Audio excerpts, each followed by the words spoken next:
Так, доброго ранку. Я буду на російську, але вступ буде на українську.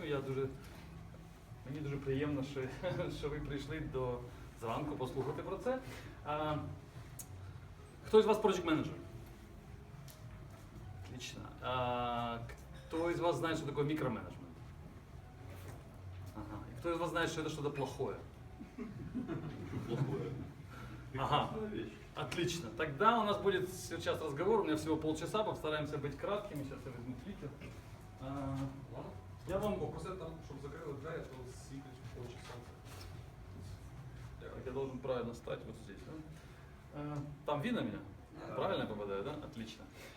Микроменеджмент. У меня всего, там ошибка, не 3, у меня немножко больше слайдов. Порядка десятка. Значит, я расскажу о том, как я понимаю микроменеджмент, как его понимают обычно и как я его понимаю. Я предлагаю свое понимание вместо традиционного. Традиционно микроменеджмент, вся идея микроменеджмента строится вокруг слова микро.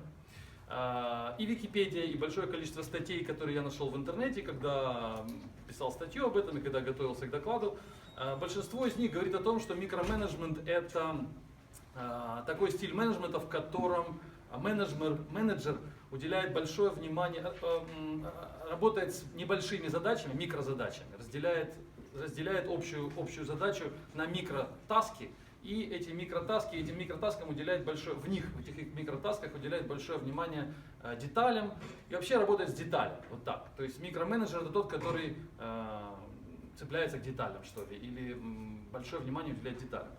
Я считаю, что это немножко неправильно, я считаю, что микроменеджмент не об этом. Микроменеджмент, как я понимаю, это не разделение общей задачи на большое количество микрозадач, как на этой картинке. Неважно, какое количество микрозадач мы имеем.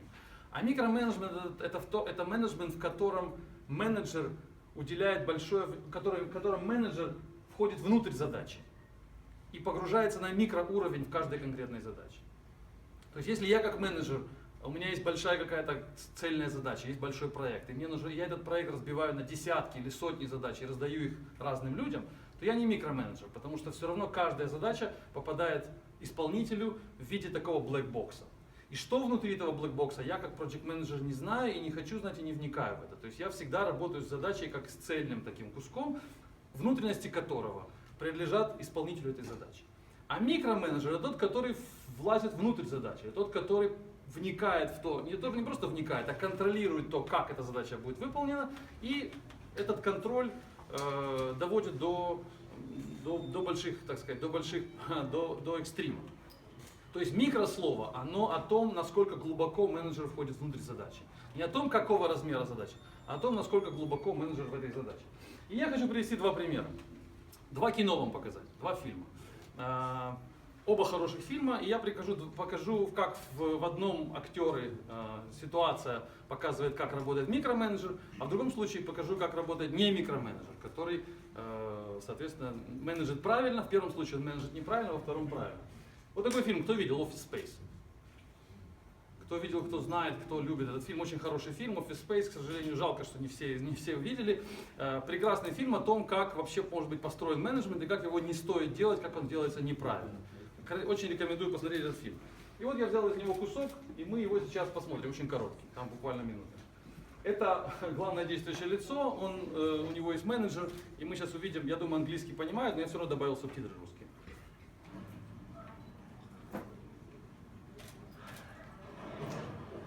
Hello, Peter.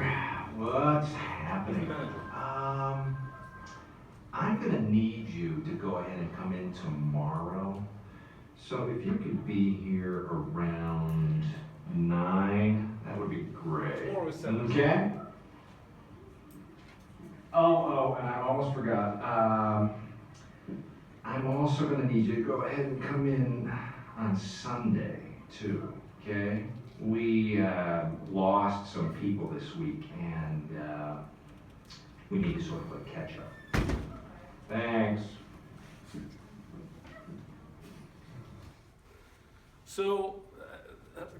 Кто не видел этот фильм, советую посмотреть.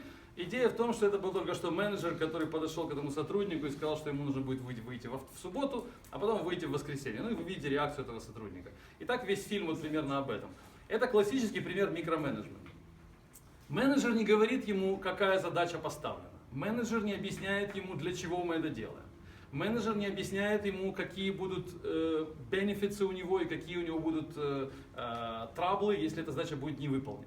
Менеджер конкретно ему говорит, ты должен быть здесь в субботу и в воскресенье. То есть менеджер дает ему непосредственные указания к тому, как он должен эту задачу выполнить.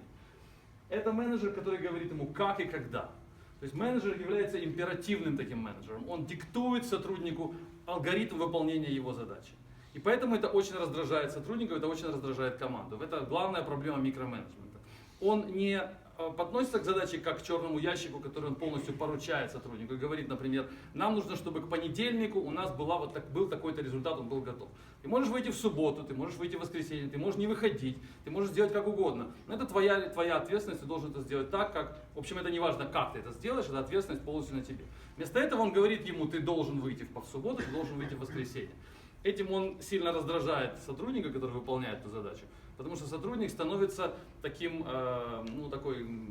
как бы подконтрольной обезьянкой, которая не отвечает за результат, а только должна выполнять то, что ему сказал менеджер, то, что ей, этой обезьянке, сказал менеджер.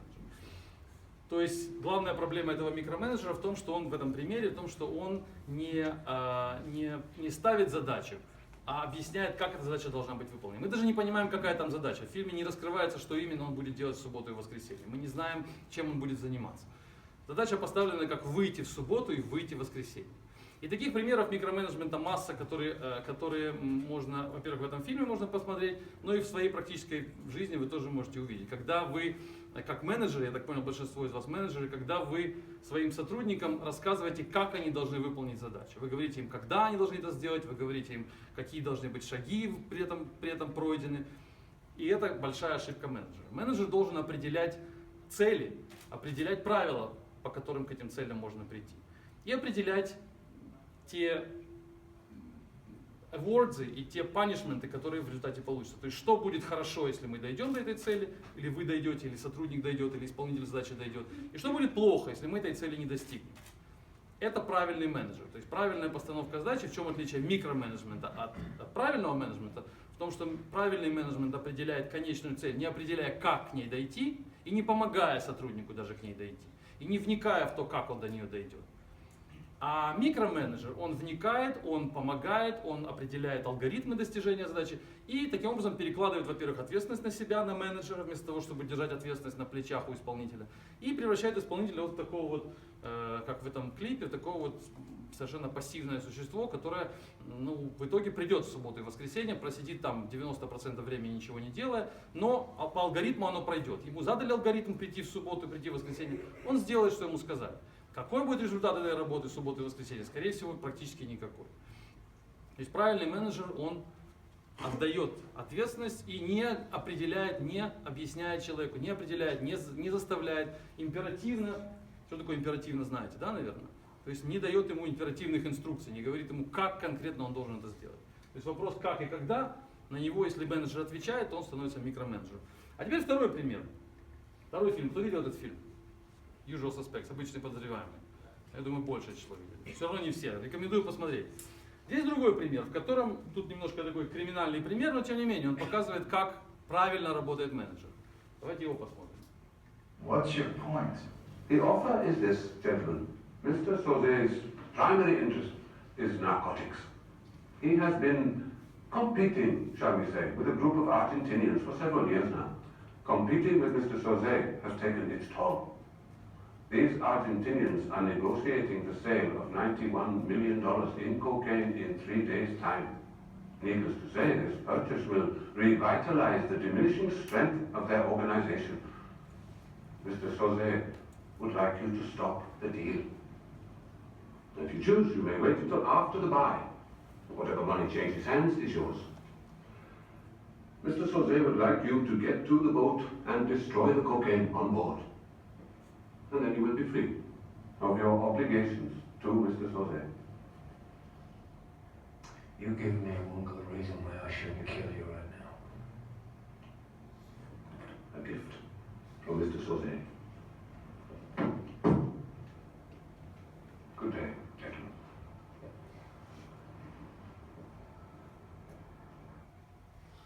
То есть это пример правильного менеджмента. Он пришел к этим ребятам, кто не знает фильм, он пришел к этим ребятам и говорит, вы должны, есть проблема, у нас есть там какие-то враждующие группировки, они там продают какой-то кокаин, и нам нужно это дело остановить. Такая задача, для чего она нужна, он им объяснил, потому что они нам мешают. Дальше он объяснил, что если вы сделаете это, то вы получите $91 миллион. Если вы этого не сделаете, то он им принес этот чемодан, в котором объясняется, что с каждым из них будет и где они все окажутся, если задача не будет выполнена. Он не объясняет им, когда это должно быть сделано, он не объясняет им, какое должно использовать при этом оружие, должно быть в субботу или в воскресенье в офисе. Он поставил им задачу, объяснив, какие будут у них бенефиты, какие у них будут проблемы, если задача не будет выполнена. И дальше дал им полную ответственность, в их руки переложил. И ушел. Пожелал им удачи, он сказал им джентльмены, он с ним уважительно разговаривает и на этом откланялся. То есть так должен действовать, как в этом фильме, так должен действовать правильный менеджер. Он должен подходить к исполнителю задачи, объяснять ему, что в результате выполнения этой задачи получит конкретный исполнитель. В данном случае мы видим это $91 миллион. Подумайте, можете ли вы так определить в каждой задаче, которую вы ставите своим исполнителям, программистам, тестировщикам или просто сотрудникам, можете ли вы в каждой задаче так четко определить их конкретные benefits, их конкретные awards, как в этом примере? Знает ли каждый конкретный сотрудник в каждой конкретной задаче, для чего он ее делает? Если он не знает, значит, скорее всего, у вас микроменеджмент происходит. Если в каждой конкретной задаче человек не понимает, для чего он ее выполняет, какие у него этого сотрудника или у нее будут лично персональные результаты после выполнения этой задачи, и какие будут проблемы, если задача не будет выполнена, значит, вы, скорее всего, делаете микроменеджмент. Значит, вы действуете как тот менеджер, который в первом примере, который говорит, мы сегодня должны выйти в субботу на работу. Или мы должны выйти в воскресенье, вот мы должны выйти, и мы все выйдем. Если так вы поступаете, значит, скорее всего, у вас микроменеджмент. То есть этот парень, который в данном примере менеджер, он определяет, что должно быть сделано. Он не говорит как, он говорит что. Он объясняет, какая должна быть в итоге, какой должен быть результат, как он должен выглядеть. Дальше он объясняет, какие должны быть аворды и какие будут панишменты. То есть, что мы получим в результате, вы получите. И что вы получите, если у вас не получится. Он является декларативным, вот это декларативный подход. Он не императивно дает инструкции, а он декларирует цель, декларирует задачи. При этом, еще раз, не объясняя, не давая алгоритмов, не давая шагов действий, не помогая им, никоим образом не участвуя в этом, а полностью перенося ответственность со своих плеч на их. Ему тоже кто-то поставил эту задачу, ему тоже кто-то дал этот чемодан и сказал, вот есть группа людей, давай, используя эту группу, освободи нас там от какой-то группы аргентинцев, неважно. У него тоже есть какой-то менеджер, который точно так же переложил ответственность со своих плеч на плечи этого Кобаяши. Он пошел дальше и тоже переложил ответственность на исполнителей. Также должны действовать и вы, как менеджеры в своих проектах. Вы должны постоянно перекладывать ответственность со своих плеч на плечи тех сотрудников, которые у вас работают. И не делайте это в форме микроменеджмента. То есть перекладывая ответственность, перекладывайте ее полностью. Не говорите о том, должны быть. Вот в первом примере он на самом деле в офис не пришел в итоге. Он в итоге не пришел в офис в субботу и не пришел в воскресенье. И менеджер звонил ему домой, там по фильму это видно. Он звонил ему домой раз, два, три, он искал его, где он находится, где он находится. То есть это по-прежнему головная боль менеджера. Он по-прежнему должен следить, где находится этот сотрудник, а пришел ли он в субботу, а пришел ли он в воскресенье. То есть по-прежнему ответственность за выполнение задачи и проблемы по ее контролю лежат на менеджере. В этом случае он отдал им чемодан, повернулся, ушел, и задача была выполнена. Потому что он четко, он большое внимание уделил тому, чтобы обеспечить и для них эти результаты положительные, и отрицательные. Он подготовил этот чемодан с компроматом для них, то есть он серьезно подготовился к этой задаче и сделал все для того, чтобы если у них задача не получится, то негативные последствия наступят неизбежно. А первый менеджер, он даже не знал, какие будут негативные последствия. Он просто сказал, ты должен быть в субботу и воскресенье. А он не пришел в субботу и воскресенье. Какие негативные последствия? А никаких негативных последствий. Никакого панишмента не наступило, никаких проблем этот человек не получил. А менеджер продолжал ему звонить. Так получается, что нужно угрожать своим сотрудникам. Но как у нас нет $91 миллиона, каждый раз предложить людям или там... Хороший вопрос, мы сейчас на него отвечу. Да, я заканчиваю. Все, мой последний слайд, я хотел вот сконцентрировать на этом внимание, и это все. То есть должны быть, я ставлю на чашу весов цели против алгоритмов.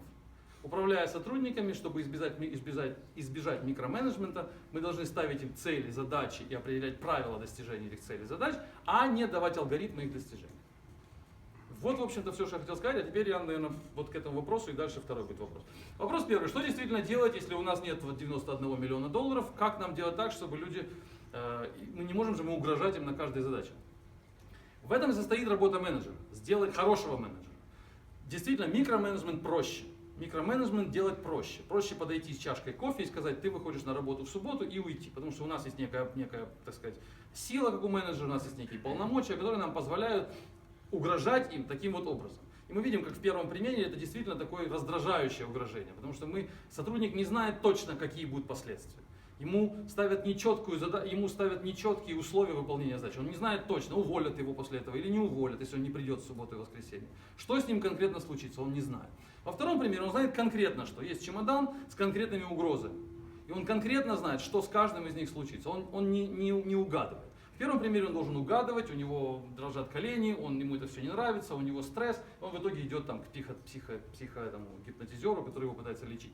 Хороший project менеджер должен потратить время, поработать над тем, чтобы даже для небольших задач, даже там, где у нас нет 90 миллионов долларов, все равно придумать, какой получит человек бонус и какой человек получит наказание в каждой конкретной задаче. Это действительно непросто. Это может потерять ваше время, это может занять ваше время, но это необходимо делать в каждой задаче. Если у вас есть много задач, подумайте в целом, как сделать так, чтобы каждая задача, чтобы вы не про каждую задачу думали индивидуально, а чтобы у вас был пул задач, и при каждой задаче человек понимал, вот ему дали задачу, например, на один день, и он понимает, к примеру, он выполнил задачу, он получает какие-то очки, которые ставятся ему в какую-то таблицу. Выполненная задача это плюс очки, невыполненная задача это минус какие-то цифры. А, например, в конце месяца мы эти цифры суммируем и переводим в доллары. К примеру. Это такой просто пример из ниоткуда. Этот минус, который он получит, это его наказание. То есть получая плюс 5 баллов, он получает в перспективе плюс $5 в конце месяца, получая минус 5 баллов, он понимает, что это для него будет минус $5. Вот, например, так. Это так, что я из своей жизни предлагаю. Вот там вопрос. Ви говорите зараз про менеджмент stick and carrot. Да. Stick це наказання, carrot це цей. Але це і bad management. Тому що хороший менеджмент це є людей, якось ентузіазм піднімати, людей до якоїсь цілі повести, організувати людей, щоб вони досягли ту чи іншу ціль, через ентузіазм, через бажання зробити щось хороше. Тобто і stick and carrot це є поганий менеджмент.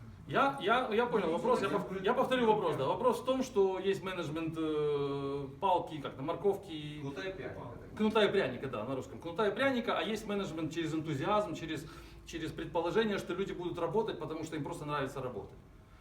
Я считаю, что первый менеджмент правильный, второй нет, хотя сейчас популярно говорить наоборот. То есть я думаю, что кнут и пряник, если это правильный кнут и правильный пряник, корректно и грамотно организованный, это значительно более здоровый менеджмент, чем менеджмент через энтузиазм.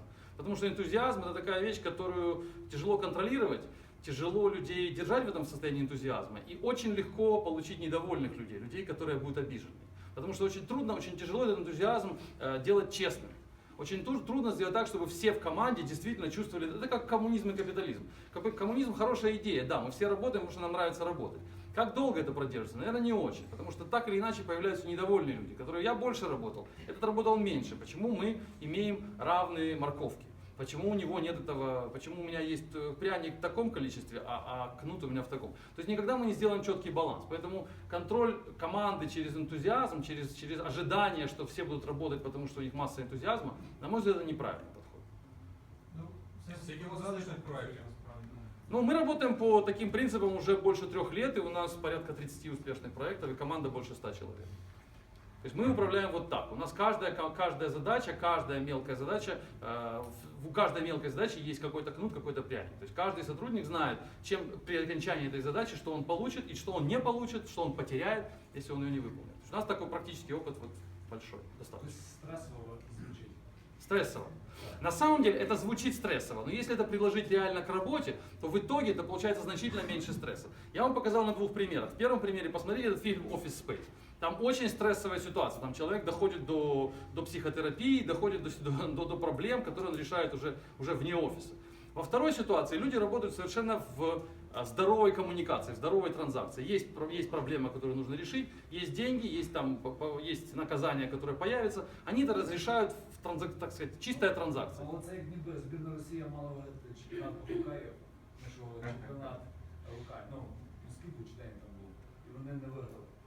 І всі кажуть, що якби не поставили їм таку задачу, тобто на вас дивиться вся країна, то вони б, наприклад, виграли. От це на них давило. Чи не буде давити кнут так само в цьому варіанті?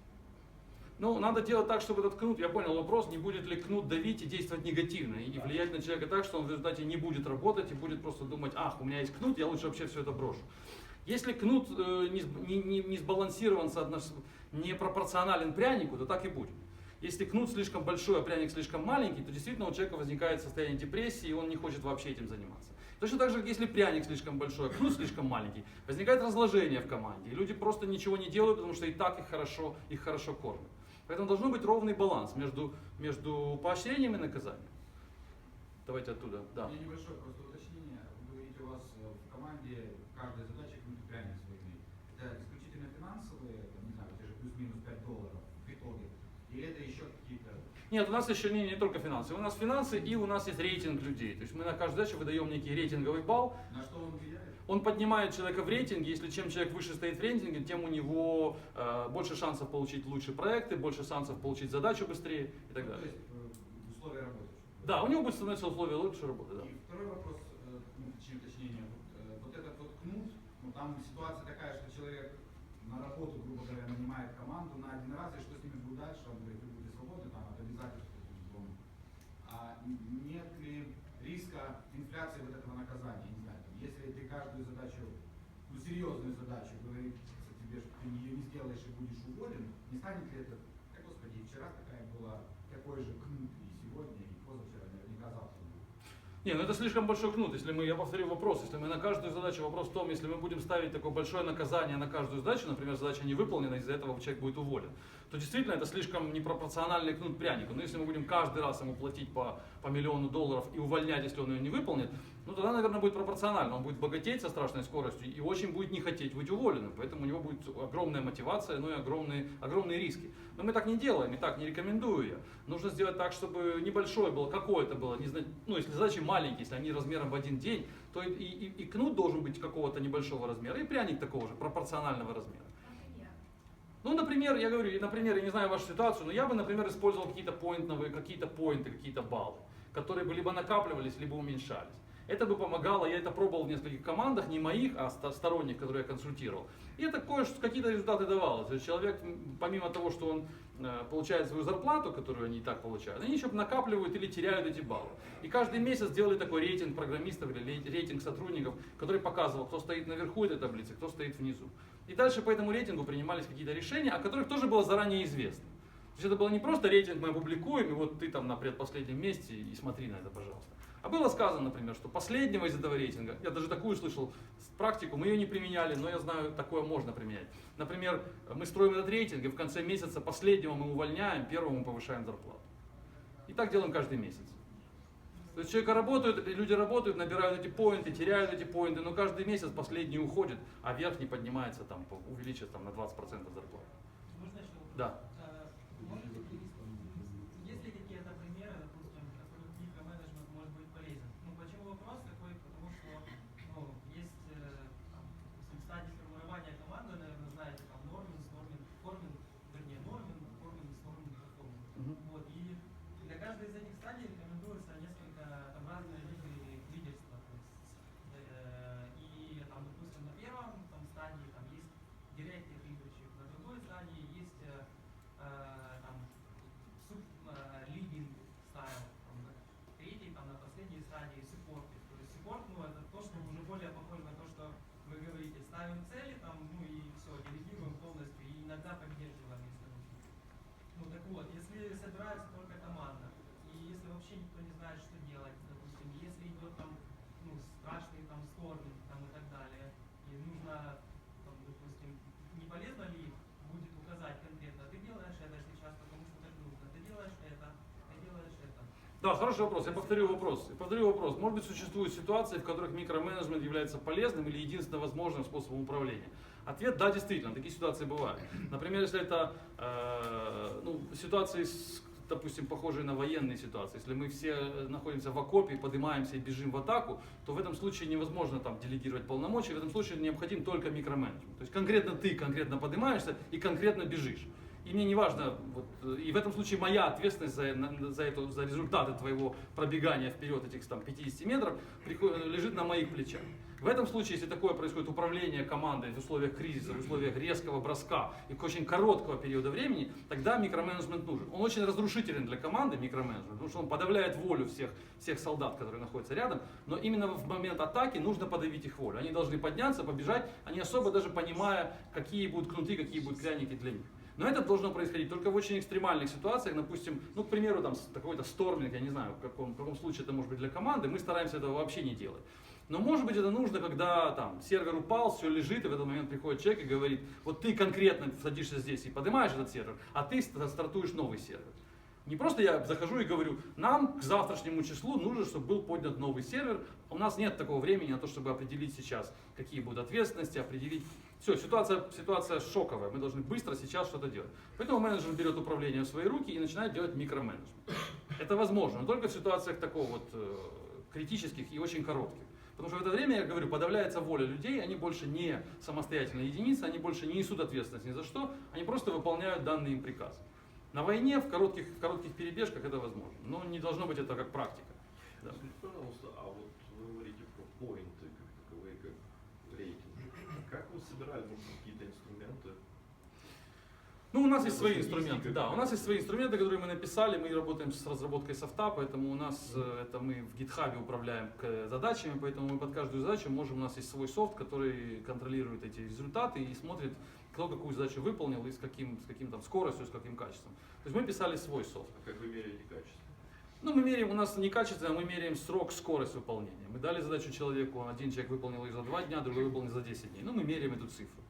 И эту цифру тоже регистрируем. То есть у нас не просто примитивный поинт, у нас есть ряд показателей, например, скорость выполнения задачи, например, количество потраченных на это усилий, мы меряем по объем кода, который был создан. То есть мы какие-то такие цифровые метрики добавляем, не просто поинт. Как по мне немножко необъективно. Ну, скажу на личном примере, на проекте был техлид, довольно медлительный. Работали по agile, как бы, и разработку модуля какого-то, я не помню уже какого модуля, потратили где-то полгода. Чувак 2 месяца анализировал эту задачу, 2 месяца ее писал, ну и 2 месяца доводилось на тесте. Через 4 месяца, ну и как бы его никто не контролировал по воле того, как он работал.